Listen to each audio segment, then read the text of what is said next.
Sir August 31 ಒಳಗಡೆ GBA ಚುನಾವಣೆ ನಡೆಸಬೇಕಂತ supreme court ಹೇಳಿದೆ ಸರ್. ಸರ್ಕಾರ ಎಲ್ಲ ಒಂದ್ ಕಡೆ ಸೋಲ್ತೀವಿ ಅನ್ನೋ ಕಾರಣಕ್ಕೋಸ್ಕರವಾಗಿ ಈ ರೀತಿ ವಿಳಂಬ ಮಾಡ್ತೀನಿ ಮಾತನ್ನ ಬಿಜೆಪಿ ಜುಲೈ ಆಗಸ್ಟ್ ಹೌದು ಸರ್, ಇವತ್ತು ಸುಪ್ರೀಂ ಕೋರ್ಟ್ ಹೇಳಿದೆ. ಆಯ್ತು, ಸರ್ವೋಚ್ಚ ನ್ಯಾಯಾಲಯದ ತೀರ್ಪಿಗೆ ನಾವು ಬದ್ಧರಾಗಿದ್ದೇವೆ. ಆಗಸ್ಟ್ 31ನೇ ತಾರೀಕಿನ ಒಳಗಾಗಿ ಮಾಡಬೇಕು ಅಂದ್ರೆ ಆಗಸ್ಟ್ 31ನೇ ತಾರೀಕಿನವರೆಗೆ ಎಲ್ಲಾ ರೀತಿಯ ತಯಾರು ಮಾಡಿಕೊಂಡು ಜಿಬಿ ಎಲೆಕ್ಷನ್ ಮಾಡ್ತೀವಿ, ಗೆಲ್ತೀವಿ, ಮತ್ತೆ ಬೆಂಗಳೂರು ಅಭಿವೃದ್ಧಿ ಪತ್ರ ತಗೊಂಡು ಹೋಗ್ತೀವಿ. ಕಾರಣಕ್ಕೋಸ್ಕರವಾಗಿ ಈ ರೀತಿ ವಿಳಂಬ ಮಾಡುತ್ತೆ ಸರ್ಕಾರ. ವಿಳಂಬ ಮಾಡ್ಲಿಕ್ಕೂ ಅವರೇ ಕಾರಣ. ಅವ್ರ ಮನಸ್ಸಿನಲ್ಲೆಲ್ಲ ವಿಳಂಬ ಆಗ್ಬೇಕು ಅಂತ ಇತ್ತು ಮೊದಲಿನಿಂದ. ಅವ್ರ ತಯಾರಿನೇ ಇದ್ದಿಲ್ಲ, ಅವರೇ ಖುಷಿಯಾಗಿದ್ದಾರೆ. ತಿಳ್ಕೊಳ್ಳಿ ಅವ್ರಿಗೆ. ಇವತ್ತು ಜಿಬಿಎ ಚುನಾವಣೆಯನ್ನ ಆಗಸ್ಟ್ ಎಂಡಷ್ಟೊತ್ತಿಗೆ ಚುನಾವಣೆಯನ್ನ ಮಾಡಬೇಕು ಅಂತ ಸುಪ್ರೀಂ ಕೋರ್ಟ್ ಏನು ನಿರ್ದೇಶನ ಕೊಟ್ಟಿದೆ, ಅದಕ್ಕೆ ನಾವು ಸ್ವಾಗತವನ್ನ ಮಾಡ್ತೀವಿ. ಈ ಸರ್ಕಾರ ನೆಪಗೊಳ್ಳ ಒಡ್ಡಿ ಈ ಚುನಾವಣೆಯನ್ನ ಮುಂದೂಡ್ತಾ ಇತ್ತು. ಯಾದಕ್ಕೆ ಈ ಚುನಾವಣೆಯನ್ನ ಮಾಡಿದ್ರೆ 5 ಪಾಲಿಕೆನಲ್ಲಿ ಬಿಜೆಪಿ ಬರುತ್ತೆ ಅಂತ ಅವ್ರಿಗೆ ಕೂಡ ಗೊತ್ತಿದೆ, ಸರ್ವೆ ರಿಪೋರ್ಟ್ ಕೂಡ ಇದೆ. ಯಾಕೆಂದ್ರೆ ಇವತ್ತು ಜನಗಳಿಗೆ ಇವ್ರೇನ್ ತೊಂದರೆ ಕೊಡ್ತಿದ್ದಾರೆ, ಬಿ ಖಾತೆಯಿಂದ ಎ ಖಾತೆಗಳಾಗಿರ್ಬೋದು, ಟ್ಯಾಕ್ಸಸ್ ಬಗ್ಗೆ ಇರ್ಬೋದು, ವಾಟರ್ ಬಗ್ಗೆ ರೇಟ್ ಜಾಸ್ತಿ ಆಗಿದೆ, ಬೆಸ್ಕಾಂ ರೇಟ್ ಜಾಸ್ತಿ ಆಗಿದೆ, ಎಲ್ಲ ಏನ್ ರೇಟ್ ಅನ್ನ ಜಾಸ್ತಿ ಮಾಡಿದರೆ ಸರ್ಕಾರಕ್ಕೆ ವಿರುದ್ಧವಾಗಿ ಜನ ಆಕ್ರೋಶವನ್ನು ಮಾಡ್ತಾ ಇದ್ದಾರೆ. ಈ ದೃಷ್ಟಿಯಿಂದ ಚುನಾವಣೆಯನ್ನ ಮುಂದಾಕ್ಬೇಕು ಅಂತ ಈ ಸರ್ಕಾರ ಏನು ಅಪೀಲ್ ಹೋಗಿತ್ತು, ಅದಕ್ಕೆ ಸುಪ್ರೀಂ ಕೋರ್ಟಿಂದ ಸ್ಪಷ್ಟವಾಗಿ ನಿರ್ದೇಶನವನ್ನ ಕೊಟ್ಟಿದ್ದಾರೆ. ಆಗಸ್ಟ್ 31 ಒಳಗಡೆ ಚುನಾವಣೆ ಮಾಡಬೇಕು ಅಂತ. ಅದಕ್ಕೆ ನಾವೆಲ್ಲ ಇದೆಲ್ಲದ್ರ ಬಗ್ಗೆ ಚರ್ಚೆ ಮಾಡಬೇಕು. ನಮ್ಮ ನಾಚಿಕೆ ಕೆಟ್ಟ ರಾಜಕೀಯ ಪಕ್ಷಗಳ ಬಗ್ಗೆನೂ ಚರ್ಚೆ ಮಾಡಬೇಕು. ಯಾಕೆ ಪದೇ ಪದೇ ಮುಂದಕ್ಕೆ ಹಾಕ್ತಾರೆ? ಏನ್ ಅಂತ ಭಯ ಇವ್ರಿಗೆ? 2028ಕ್ಕೆ ಏನಾದ್ರೂ ಇಲ್ಲಿ ಈಗ ಸದ್ಯಕ್ಕೆ ಜಿಬಿಎ ಬಿಜೆಪಿ ಪಾಲಾಗ್ಬಿಟ್ರೆ ಇಲ್ಲ ಕಾಂಗ್ರೆಸ್ ಪಾಲಾಗ್ಬಿಟ್ರೆ ಅದು 2028 ಚುನಾವಣೆ ಮೇಲೆ ಎಫೆಕ್ಟ್ ಬೀಳುತ್ತೆ ಅನ್ನೋ ಭಯನೋ ಏನೋ ಗೊತ್ತಿಲ್ಲ. ಒಟ್ನಲ್ಲಿ ಲಜ್ಜೆಗೆಟ್ಟ ನಾಯಕರು ಡೆವಲಪ್ಮೆಂಟ್ ಅಂತ ಬಾಯಲ್ಲಿ ಬಡ್ಕೊಳ್ತಾರೆ ಅಷ್ಟೇ. ಆದ್ರೆ ಅದೆಲ್ಲವನ್ನ ಪಕ್ಕಕ್ಕಿಟ್ಟು ಇವರು ಸ್ವಾರ್ಥಕ್ಕೋಸ್ಕರ ಈಗ ಎಲೆಕ್ಷನ್ ನ ಮುಂದಕ್ಕೆ ಹಾಕಿದ್ದಾರೆ. ನಮ್ಮ ಜೊತೆಗೆ ಹಿರಿಯ ಪತ್ರಕರ್ತರು, ಮಾರ್ಗದರ್ಶಕರು ಸಮೀವುಲ್ಲಾ ಸರ್ ಜಾಯ್ನ್ ಆಗ್ತಿದ್ದಾರೆ. ಸಮೀವುಲ್ಲಾ ಸರ್, ನಮಸ್ತೆ, ಕಾರ್ಯಕ್ರಮಕ್ಕೆ ಸ್ವಾಗತ. ಬಿಜೆಪಿ ವಕ್ತಾರರು ದಿಲೀಪ್ ಕುಣಿಗಲ್ ಇದ್ದಾರೆ. ದಿಲೀಪ್ ಜಿ, ನಮಸ್ತೆ, ಕಾರ್ಯಕ್ರಮಕ್ಕೆ ಸ್ವಾಗತ. ಕಾಂಗ್ರೆಸ್ ವಕ್ತಾರರು ಯುಟಿ ಫರ್ಜಾನಾ ಇದ್ದಾರೆ. ಆಯಿಷಾ, ನಮಸ್ತೆ, ಕಾರ್ಯಕ್ರಮಕ್ಕೆ ಸ್ವಾಗತ. ನಮಸ್ತೆ. ಸಮೀವುಲ್ಲಾ ಸರ್ ಜೊತೆ ಮಾತಾಡ್ತೀನಿ. ಸಮೀವುಲ್ಲಾ ಸರ್, ಈಗ ಆಲ್ರೆಡಿ ಸುಪ್ರೀಂ ಕೋರ್ಟ್ ಚೀಮಾರಿ ಹಾಕಿ ಒಂದು ಡೆಡ್ ಲೈನ್ ಅನ್ನ ಕೊಟ್ಟಿತ್ತು, ಜೂನ್ ಒಳಗಾಗಿ ನೀವು ಎಲೆಕ್ಷನ್ ಮಾಡಬೇಕು ಅಂತ. ಪುನಃ ಅದಕ್ಕೊಂದು ಕುಂಟ್ನೆಪ ಹೇಳ್ಕೊಂಡು SIR ಅಲ್ಲಿ ಬಿಸಿ ಇದ್ದಾರೆ, ಅದ್ರಲ್ಲಿ ಬಿಸಿ, ಇದ್ರಲ್ಲಿ ಬಿಸಿ ಅಂತ ಹೇಳಿ ಪುನಃ 2 ತಿಂಗಳು ಟೈಮ್ ಎಕ್ಸ್ಟ್ರಾ ತಗೊಂಡು ಈಗ ಮತ್ತೆ ಮುಂದಕ್ಕೆ ಹೋಗಿದೆ ಸರ್ ಎಲೆಕ್ಷನ್. ಬೆಂಗಳೂರಿನ ಸರ್ವತೋಮುಖ ಅಭಿವೃದ್ಧಿಗೆ ಎಲೆಕ್ಷನ್ ಬೇಕಾ ಸರ್? ಮತ್ತೆ ಜಿಬಿಎನೇ ಬೇಡವಲ್ಲ ಸರ್? ಶಾಸಕರ ಇದ್ರೆ ಬಿಟ್ರೆ ಸಾಕಲ್ಲ? ಚುನಾವಣೆ ನಡೆಯೋದು ಯಾವ ರಾಜಕೀಯ ಪಕ್ಷಕ್ಕೂ ಕೂಡ ಬೇಕಾಗಿಲ್ಲ, ಬರೀ ಕಾಂಗ್ರೆಸ್ ಪಕ್ಷ ಒಂದೇ ಅಲ್ಲ. ಮತ್ತು ಒಂದು ಸ್ಥಳೀಯ ಸಂಸ್ಥೆಗೆ ಇಷ್ಟೊಂದು ಸುದೀರ್ಘ ಕಾಲ ಚುನಾವಣೆ ನಡೀದೇ ಹೋದನ್ನು ಕೂಡ ಅದಕ್ಕೆ ಬೇಕಾದಂತಹ ಸಿದ್ಧತೆಗಳನ್ನ ಆಡಳಿತ ಪಕ್ಷ ಕೂಡ ಮಾಡ್ಕೋತಾ ಇಲ್ಲ. ಮತ್ತು ಚುನಾವಣೆ ಬೇಕೇ ಬೇಕು ಅಂತ ಪ್ರತಿಪಕ್ಷ ಕೂಡ ಯಾವುದೇ ಕಾರಣಕ್ಕೂ ದೊಡ್ಡ ಮಟ್ಟದಲ್ಲಿ ಪ್ರತಿಭಟನೆ ಮಾಡೋದಾಗ್ಲಿ ಅಥವಾ ಮತ್ತಿನ್ಯಾವುದೇ ಮಾಡೋದಾಗ್ಲಿ ಅದು ಕೂಡ ನಮಗೆ ಕಾಣ್ತಾ ಇಲ್ಲ. ಹೀಗಾಗಿ ಅನಿವಾರ್ಯವಾಗಿ ನ್ಯಾಯಾಲಯ ಈ ಒಂದು ನಿರ್ಧಾರವನ್ನ ಕೈಗೊಂಡು ಕಟ್ಟುನಿಟ್ಟಿನ ಸ್ಥಳೀಯ ಸಂಸ್ಥೆಗಳಿಗೆ ಚುನಾವಣೆ ನಡೆಸಲೇಬೇಕು ಅಂತ ಹೇಳಿ ಕಟ್ಟುನಿಟ್ಟಿನ ಆದೇಶವನ್ನು ಕೊಡುವ ಮಟ್ಟಕ್ಕೆ ಇದೀಗ ಪರಿಸ್ಥಿತಿ ಬಂದು ತಲುಪಿರೋದ್ರಿಂದ ಚುನಾವಣೆ ಮಾಡೋದು ಅನಿವಾರ್ಯ ಆಗಿದೆ. ಇಲ್ಲಿ ಮುಖ್ಯವಾಗಿ ಈ ಚುನಾವಣೆ ನಡೆಸದಲೇ ಇರೋದಕ್ಕೆ ಕಾರಣ ಏನು ಅಂದ್ರೆ ಕರ್ನಾಟಕ ರಾಜ್ಯ ರಾಜಕಾರಣ ಮತ್ತು ಕಾಂಗ್ರೆಸ್ ಪಕ್ಷದ ಆಂತರಿಕ ರಾಜಕಾರಣ.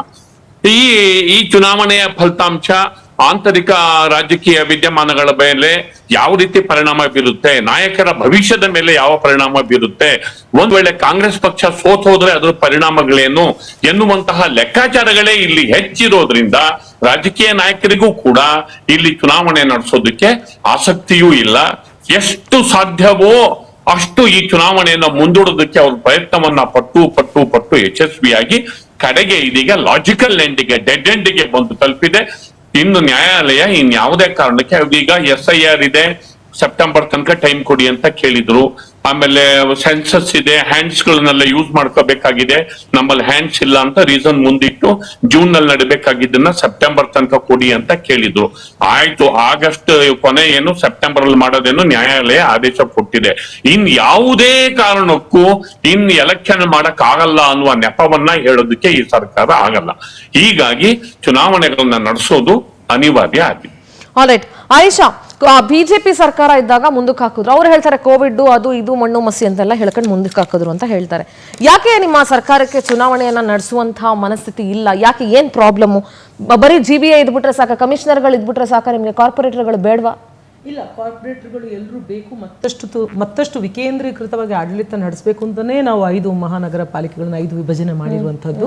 ಸೊ ಎಲ್ಲ ಸಿದ್ಧತೆಗಳು ನಡೆದಿದ್ದಾವೆ. ಮತ್ತು ನಾವೇನು ರೀಸನ್ ಹೇಳಿದೀವಿ, ಸುಪ್ರೀಂ ಕೋರ್ಟ್ಗೆ ಏನು ಮನವಿ ಮಾಡಿದೀವಿ, SIR ನಡೀತಾ ಇರೋದು, ಸೆನ್ಸಸ್ ನಡೀತಾ ಇರೋದು, ಮ್ಯಾನ್ ಪವರ್ ಕಡಿಮೆ ಇರೋದು, ಇದೆಲ್ಲವೂ ಸಕಾರಣಗಳು.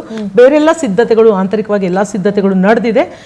ಇವಾಗ ಆಗಸ್ಟ್ 31 ಒಳಗೆ ಏನು ಮಾಡಬೇಕು ಅಂತ ಹೇಳಿದ್ರೆ ಅದಕ್ಕೆ ಸಂಪೂರ್ಣವಾಗಿ ತಯಾರಿ ನಡೆದಿದೆ. ಅದರೊಳಗೆ ನಾವು ಓನ್ಲಿ ಪಾಯಿಂಟ್ ಸುಪ್ರೀಂ ಕೋರ್ಟ್ ಯಾವಾಗ ಡೆಡ್ ಲೈನ್ ಕೊಡ್ತು ಅವತ್ತು ನಿಮಗೆ ಗೊತ್ತಿರ್ಲಿಲ್ವಾ ಸುಪ್ರೀಂ ಕೋರ್ಟ್ ಡೆಡ್ ಲೈನ್ ಕೊಟ್ಟಿದೆ, ಈ ಟೈಮಲ್ಲಿ ನಾವು SIR ಮಾಡ್ತಿದೀವಿ, ನಮ್ಗೆ ಎಷ್ಟು ಜನ ಸ್ಟಾಫ್ ಬೇಕಾಗ್ತಾರೆ, ಹೆಂಗ್ ಪ್ಲಾನಿಂಗ್ ಮಾಡ್ಕೊಳ್ಬೇಕು ಅಂತ ಗೊತ್ತಾಗ್ಲಿಲ್ವಾ?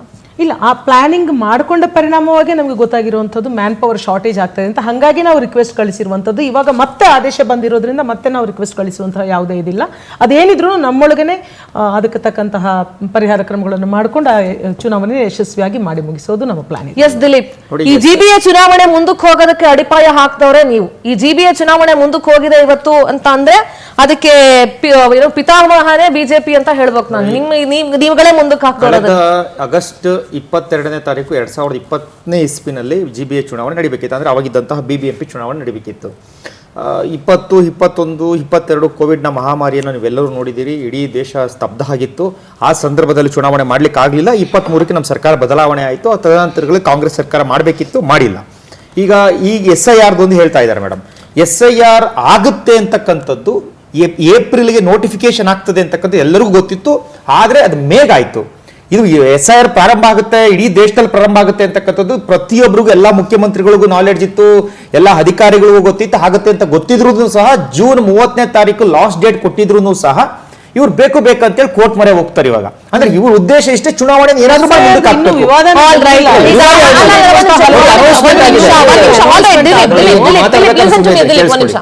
ಈಗ ಅವರು ಮುಂದಕ್ಕೆ ಹಾಕ್ತಾ ಇದ್ದಾರೆ. ವಿರೋಧ ಪಕ್ಷವಾಗಿ ನಿಮ್ಮ ಪ್ರಯತ್ನ ಏನು? GBA ಎಲೆಕ್ಷನ್ ನಡೆಸೋದಕ್ಕೆ ವಾಟ್ ಈಸ್ ಯುವರ್ ಎಫರ್ಟ್ಸ್? ನಿಮ್ಮ ಎಫರ್ಟ್ಸ್ ಏನು? ನಿಮ್ ಹೋರಾಟ ಏನು? ನೀವು ಹೋಗ್ಬೇಕಾಯ್ತು, ಮೇಲ್ಮನವಿ ಹೋಗ್ಬೇಕಾಯ್ತು. ನೀವು ಬಿಜೆಪಿ ಅವರು ಇಲ್ಲ ನಮ್ಗೆ ಎಲೆಕ್ಷನ್ ಬೇಕು, ಪ್ರಯತ್ನ ಏನು? ನಾವು ವಿಧಾನಸಭೆನಲ್ಲೂ ಮಾತಾಡಿದೀವಿ, ವಿಧಾನ ಪರಿಷತ್ತಲ್ಲೂ ಇದ್ರ ವಿರುದ್ಧವಾಗಿ ಮಾತನಾಡಿದೀವಿ. ಚುನಾವಣೆ ಮಾಡಲೇಬೇಕು BBMP ಇದು ಅಂತೇಳಿ. ಮತ್ತೆ ಇವ್ರನ್ನ ಅಲ್ಲಿದ್ದಂತ ಕೆಲವು ಅಡುಕು ತೊಡಕುಗಳನ್ನ ಸರಿ ಮಾಡಬೇಕು ಅಂತ ಹೇಳುದು ಸಹ ಹೇಳಿದೀವಿ. ಏನು ಕೆಲವು ಬೂತ್ಗಳು, ಒಂದೊಂದು ಬೂತ್ಗಳು ಏನಾಗಿದೆ ಅಂತಂದ್ರೆ 2 ವಾರ್ಡ್ಗಳು ಒಟ್ಟಾಗಿದೆ. ಅರ್ಧ ಬೂತ್ ಒಂದು ವಾರ್ಡ್, ಇನ್ನೊಂದು ಅರ್ಧ ಬೂತ್ ಒಂದು ವಾರ್ಡ್. ಇವೆಲ್ಲ ಸಮಸ್ಯೆಗಳು ಬಗೆಹರಿಸಿ ಅಂತ ಹೇಳಿದೀವಿ. ಮತ್ತೆ ಕೆಲವು ರಿಸರ್ವೇಶನ್ ಸಮಸ್ಯೆ ಇದೆ, ಅದನ್ನೆಲ್ಲ ಬಗೆಹರಿಸಿ ಅಂತ ಹೇಳಿ ತುಂಬಾ ಅವ್ರ ಹತ್ರ ನಾವು ಕೇಳ್ಕೊಂಡಿದ್ರು ಸಹ ಇದ್ರಲ್ಲಿ ಬಹಳ ಕನ್ಫ್ಯೂಷನ್ಸ್ ಇದೆ ಮೇಡಮ್. ನೀವು ಮುಖ್ಯಮಂತ್ರಿದು ಮೂಡ ವಿಚಾರಕ್ಕೆ ಪಾದಯಾತ್ರೆ ಮಾಡಿದವರು ಇದಕ್ಕೊಂದು ಪಾದಯಾತ್ರೆ ಎಷ್ಟು ಪಾದಯಾತ್ರೆ ಮಾಡೋಣ ಮೇಡಮ್? ಎಷ್ಟು ಪಾದಯಾತ್ರೆ ಮಾಡೋಣ? ಇವ್ರಿಗೆ ನೋಡಿ ಪ್ರತಿನಿತ್ಯ ಒಂದೊಂದು ಕೊಡ್ತಾ ಇರ್ತಾರೆ.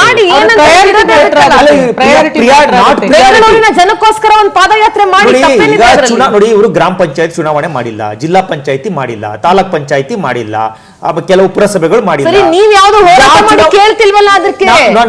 ನಾವು ಚುನಾವಣೆ ಮಾಡ್ಲೇಬೇಕು ಅಂತ ಹೇಳಿ ಇವರಿಗೆ ಡೇ 1 ಇಂದಲೂ ಸಹ ಮಾತಾಡ್ತಾ ಇದ್ದೀವಿ. ಅವಕಾಶ ಇದೆಯಲ್ಲ, ಹೋಗಿ ಯಾಕೆ ಹೋಗ್ತಾರೆ? ದುರಾದೃಷ್ಟವಶಾತ್ ನಾವು ಕೋವಿಡ್ ನಿಂದ ಮಾಡ್ಲಿಕ್ಕಾಗಿಲ್ಲ. ನೀವು ಮಾಡ್ರಿ, ನಿಮ್ಗೆ ಅವಕಾಶ ಕೋರ್ಟ್ ಹೋಗಕ್ಕೆ ಅವಕಾಶ ಇದೆಯಲ್ಲ, ನೀವ್ ಯಾಕೆ ಹೋಗ್ತಿಲ್ಲ?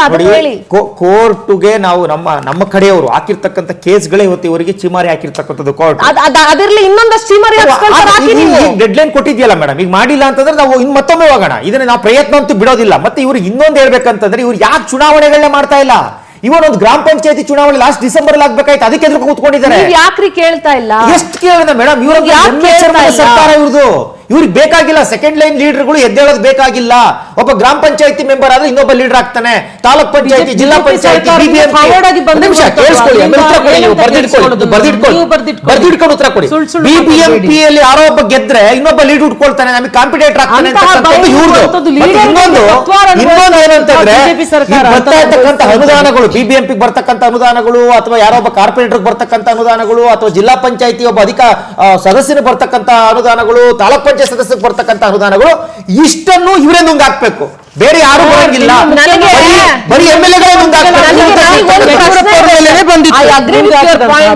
I truly agree with your point. ಈ ಒಂದು ವ್ಯಾಲಿಡ್ ಪಾಯಿಂಟ್ ಹಾಕಿದ್ರಿ. ಈಗ ಬರುವಂತ ಎಲ್ಲ ಅನುದಾನಗಳನ್ನು ಇವರೇ ನುಂಗ್ಬೇಕು ಅಂತ ಅನ್ಕೊಂಡಿದ್ದಾರೆ ಅಂತ. Samiulla sir, I agree with Dilip point. ಯಾಕೆ ಗೊತ್ತಾ, ಯಾಕೆ ಚುನಾವಣೆ ಬೇಡ ಬಿಜೆಪಿಗೂ ಅಂತಂದ್ರೆ, ಫಸ್ಟ್ ಆಫ್ ಆಲ್ ಆಡಳಿತ ಪಕ್ಷ ಇವ್ರುಗಳಿಗೆ ಶಾಸಕರಿಗೆ ಅನುದಾನ ಕೊಡ್ತಾ ಇರೋದೇ ಕಡಿಮೆ. ಇನ್ನ ಕಾರ್ಪೊರೇಷನ್ ಎಲೆಕ್ಷನ್ ಆಗಿ ಕಾರ್ಪೊರೇಟರ್ಗಳು ಬಂದ್ಬಿಟ್ರೆ ಇವ್ರಿಗೆ ಅದರಲ್ಲೂ ಡಿವೈಡ್ ಮಾಡ್ಬೇಕಾಗತ್ತೆ. ಅದ್ರ ಬದಲು ಅದ್ರ ಬದಲು ಆ ಅನುದಾನನು ಕೇಳಿ ಸರಿ ಇವ್ರುಗಳೇ ತಗೊಂಡ್ಬಿಡೋಣ ಅಂತ ಈ ಒಂದು ಬಿಜೆಪಿಯ ಶಾಸಕರು ಕೂಡ ಥಿಂಕ್ ಮಾಡ್ತಿರೋ ತರ ಕಾಣಿಸ್ತಾ ಇದೆ. ಕರೆಕ್ಟ್ ದಿಲೀಪ್ ಹೇಳಿದ್ದು. ಬಿಬಿಎಂಪಿ ವಿಚಾರಕ್ಕೆ ಬಂದಾಗ ಬಿಬಿಎಂಪಿ ನಲ್ಲಿ ಅದು ಒಂದ್ ರೀತಿ ಆಲ್ ಪಾರ್ಟಿ ಪಾಲಿಕೆ ಅದು. ಅಲ್ಲಿ ನಮಗೆ ಮೊದಲಿಂದಲೂ ನೋಡ್ಕೊಂಡ್ ಬಂದಿದೀವಿ. ಅಲ್ಲಿ ಬೇರೆ ಬೇರೆ ಪೊಲಿಟಿಕಲ್ ಪಾರ್ಟೀಸ್ಗಳು ಸಾಂಕೇತಿಕವಾಗಿದಾವ ಅಷ್ಟೇನೆ. ನಾಯಕಗಳು ವೈಯಕ್ತಿಕವಾಗಿ ಅಲ್ಲಿ ಇಟ್ಕೊಂಡಿರೋ ಸ್ನೇಹ. ಜಿಬಿಎ ಬಂದಾಗ ಎಲ್ರು ಬಾಯ್ ಹೌದು, ಇಲ್ಲ ಅಂದ್ರೆ ಎಲ್ಲ ಬಾಯ್ ಅಷ್ಟೇನೆ. ಹೌದು. ಈ ಚುನಾವಣೆ ಮುಂದೂಡಿಕೆಗೆ ಪರೋಕ್ಷವಾಗಿ ಪ್ರತಿಪಕ್ಷಗಳ ಸಹಕಾರನೂ ಇದೆ, ಅದರಲ್ಲೇನ್ ಡೌಟೇ ಬೇಕಾಗಿಲ್ಲ. ಅಷ್ಟೇ ಕೊನೆಗೆ ನ್ಯಾಯಾಲಯನೇ ಬ್ಯಾಕ್ ಅಂಡ್ ಬ್ಯಾಕ್ ಇದನ್ನ ಮೂವ್ ಮಾಡಿ ಚುನಾವಣೆ ನಡೀಲೇಬೇಕು, ಲೋಕಲ್ ಬಾಡಿ ಎಲೆಕ್ಷನ್ಸ್ ಗಳು ನಡೀದೇ ಹೋದ್ರೆ ಅದು ತಪ್ಪಾಗುತ್ತೆ ಅನ್ನೋ ಕಾರಣಕ್ಕೆ ನ್ಯಾಯಾಲಯನೇ ಅಂತಿಮವಾಗಿ ಒಂದು ಡೇಟ್ ಅನ್ನ ಫಿಕ್ಸ್ ಮಾಡುವ ಮಟ್ಟಿಗೆ ಇನ್ ಮುಂದೆ ಕೇಳಲ್ಲ, ಇದು ಲಾಸ್ಟ್ ಡೇಟ್ ಅನ್ನುವ ಮಟ್ಟಿಗೆ ಪರಿಸ್ಥಿತಿ ಬಂದು ತಲುಪಿದೆ. ಇದು ಯಾಕೆ ಡಿಲೇ ಆಯ್ತು ಮತ್ತೆ ಯಾಕೆ ಇಷ್ಟು ಒದ್ದಾಟ ಕಾಂಗ್ರೆಸ್? ನನಗೆ ಸೋರ್ಸ್ ಪ್ರಕಾರ ಆಕ್ಚುಲಿ ನನಗೆ ಗೊತ್ತಿರುವ ಮಾಹಿತಿಯ ಪ್ರಕಾರ 1 ತಿಂಗಳ ಮೊದಲು ಜೂನ್ಗೆ ನ್ಯಾಯಾಲಯ ಏನಿದೆ ಅದ್ರ ಪ್ರಕಾರ ಡೇಟ್ ಅನ್ನ ಫಿಕ್ಸ್ ಮಾಡಿ ಅಂತ ಮುಖ್ಯಮಂತ್ರಿಗಳು ಚುನಾವಣಾ ಆಯೋಗಕ್ಕೆ ಸೂಚನೆಯನ್ನು ಕೊಟ್ಟರು. ಅದರಂತೆ ಚುನಾವಣಾ ಆಯೋಗ ಜೂನ್ ನಲ್ಲಿ ನಾವು ಚುನಾವಣೆ ಮಾಡ್ತೇವೆ ಅಂತ ಅಫಿಡವಿಟ್ ಕೂಡ ಸುಪ್ರೀಂ ಕೋರ್ಟ್ ಮುಂದೆ ಸಲ್ಲಿಸಿದ್ರು. ಅದಾದ ಬಳಿಕ ಆ ಸಭೆಯಲ್ಲಿ DCM ಬೆಂಗಳೂರು ಉಸ್ತುವಾರಿ ಮಂತ್ರಿಗಳಿರಲಿಲ್ಲ. ಅವರು ಬಂದು ಇಲ್ಲ ಆಗಲ್ಲ, ತುಂಬಾ ಕಷ್ಟ ಆಗುತ್ತೆ, 3 ತಿಂಗಳು ಇಲ್ಲಿ ನಮಗೆ ಸ್ಟಾಫ್ ಇರಲ್ಲ ಅನ್ನೋದನ್ನ ಮುಖ್ಯವಾಗಿ ಇಟ್ಕೊಂಡು, ಅಥವಾ ಬೇರೆ ರೀಸನ್ ಇದೆ ಅದಕ್ಕೆ ಮುಖ್ಯವಾಗಿ ಇಟ್ಕೊಂಡು, ಆ ನಂತರ ಮತ್ತೆ ಆಯೋಗ ಮತ್ತೆ ಇನ್ನೊಂದು ಅಫಿಡವಿಟ್ ಅನ್ನ ಹಾಕಿ ಸೆಪ್ಟೆಂಬರ್ ಅಲ್ಲಿ ನಾವು ಮಾಡ್ತೀವಿ ಅಂತ ಆಯೋಗನೇ ಮೂವ್ ಮಾಡ್ತು. ಅಂದ್ರೆ ಚುನಾವಣೆ ನಿಗದಿ ಮಾಡುವ ವಿಚಾರದಲ್ಲಿ ಸರ್ಕಾರದಲ್ಲೇ ಭಿನ್ನಾಭಿಪ್ರಾಯ ಇದೆ, ರಾಜ್ಯ ಸರ್ಕಾರದಲ್ಲೇ ಭಿನ್ನಾಭಿಪ್ರಾಯ ಇದೆ. ಇದು ಈ ಚುನಾವಣೆ ನಡೀದಲೇ ಇರೋದಕ್ಕೆ ಇಲ್ಲಿವರೆಗೂ ಇದು ಕೂಡ ಮುಖ್ಯವಾದ ಕಾರಣ. ಯಾಕೆ ಅಂತಂದ್ರೆ ಈಗ ಬೆಂಗಳೂರು ಉಸ್ತುವಾರಿ ಮಂತ್ರಿಗಳ ಉಸ್ತುವಾರಿನಲ್ಲಿ ಇಲ್ಲಿ ಕಾಂಗ್ರೆಸ್ ಒಂದ್ ವೇಳೆ ಸೋತ್ ಹೋದ್ರೆ ಅವರು ಮುಂದೆ ಮುಖ್ಯಮಂತ್ರಿ ಆಗುವ ಬ್ರೈಟ್ ಫ್ಯೂಚರ್ ಈಗ ಅದು ಹಿನ್ನಡೆ ಆಗುತ್ತೆ ಅನ್ನೋದು ಒಂದ್ ಲೆಕ್ಕಾಚಾರ ಇದೆ. ಬಿಡೋದ್ಲಾಗ ಎಲೆಕ್ಷನ್ ನಡೆದು ಬಿಡ್ಲಿ ಅಂತ ಹೇಳ್ಬಿಟ್ಟು ಇನ್ನೊಂದು ಗುಂಪು ಅದನ್ನ ಹೇಳ್ತಿರೋ ಲೆಕ್ಕಾಚಾರ ಕೂಡ ಇದೆ. ಇದ್ಯಾವುದು ಊಹಾಪೋಹವನ್ನ ಆಧರಿಸಿ ನಾನು ಮಾತಾಡ್ತಿರೋದಲ್ಲ. ನನ್ನ ಮೂಲ ಮತ್ತು ನನ್ನ ಮಾಹಿತಿಯ ಪ್ರಕಾರ ನಾನು ಕರಾರುವಾಕಿಗೆ ಮಾತಾಡ್ತಿದ್ದೀನಿ.